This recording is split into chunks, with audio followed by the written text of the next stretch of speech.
امریکہ نے ایرانی فٹ بال ٹیم کو ورلڈ کپ میں شرکت کے لیے ویزے جاری کر دیے ہیں۔ غیر ملکی خبر ایجنسی کے مطابق وائٹ ہاؤس حکام نے تصدیق کی ہے کہ ایران کی فٹ بال ٹیم ورلڈ کپ میں اپنے گروپ جی کا پہلا میچ 15 جون کو نیوزی لینڈ کے خلاف کھیلے گی۔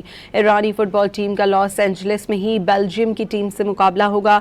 ایرانی میڈیا کے مطابق ایرانی ٹیم کے مینیجر اور فزیو سمیت 12 سپورٹ سٹاف کو ویزے جاری نہیں کیے۔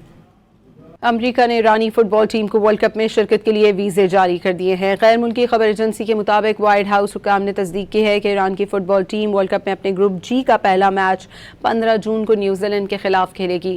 ایرانی فٹ بال ٹیم کا لاس اینجلس میں ہی بیلجیم کی ٹیم سے مقابلہ ہوگا۔ ایرانی میڈیا کے مطابق ایرانی ٹیم کے مینیجر اور فزیو سمیت 12 سپورٹ سٹاف کو ویزے جاری نہیں کیے۔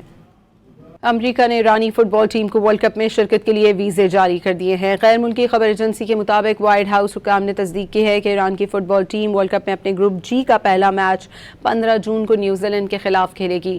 ایرانی فٹ بال ٹیم کا لاس اینجلس میں ہی بیلجیم کی ٹیم سے مقابلہ ہوگا۔ ایرانی میڈیا کے مطابق ایرانی ٹیم کے مینیجر اور فزیو سمیت 12 سپورٹ سٹاف کو ویزے جاری نہیں کیے۔